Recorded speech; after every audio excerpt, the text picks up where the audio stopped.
இப்போ எம்என்எம்மோட எம்டி மோனுக்கு கால் பண்ணுறான். அந்த ஃபோனை அர்ஜுன் கட் பண்ணி விடுறான். இப்போ தேஜா, நான் தான் சொன்னல இவன் எவ்வளோ பெரிய கேடின்னு, பாரு எம்டியே கால் பண்ணுறான்னு சொல்கிறா. இப்போ எம்டி கிட்டேருந்து ஒரு மெசேஜ் வருது, எங்கே இருக்க, நான் அங்கே வந்துட்டுருக்கேன் அப்படின்னு சொல்லி. இப்போ அர்ஜுன் அவன் எதுக்கு இந்த ஹாஸ்பிட்டலுக்கு வரான் அப்படின்னு சொல்லி யோசிச்சுட்டு, ரவி நீ போய் அப்பா என்ன பேசுகிறாங்கன்னு போய் பாருன்னு சொல்கிறான். இப்போ அர்ஜுன் ரீனா கிட்ட இங்கே இருந்தவன் எங்கே அப்படின்னு சொல்லி கேட்குறா.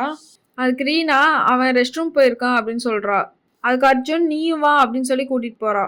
இப்போ அர்ஜுன் ரெஸ்ட் ரூம் கதவை தட்டி அவன் மூஞ்சியை உடச்சி பாஸ்வேர்டை வாங்கிட்டான். பாஸ்வேர்டை போட்டு ரீனாவும் அர்ஜுனும் அன்னைக்கு ட்ரீட்மெண்ட் பண்ண வீடியோவை பார்த்துட்டு இருக்காங்க. இப்போ ஆர்கே சார் ரூமில் ரவியும் நவீனும் இருக்கிறத பார்த்துட்டு எதுக்கு இங்கே கூடியிருக்குங்கன்னு ரதி கேட்குறா.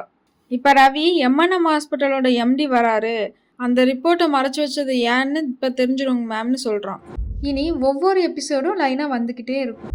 நம்ம சேனலுக்கு லைக் பண்ணி சப்போர்ட் பண்ணுங்கள். Subscribe RE cinemas. தேங்க்யூ.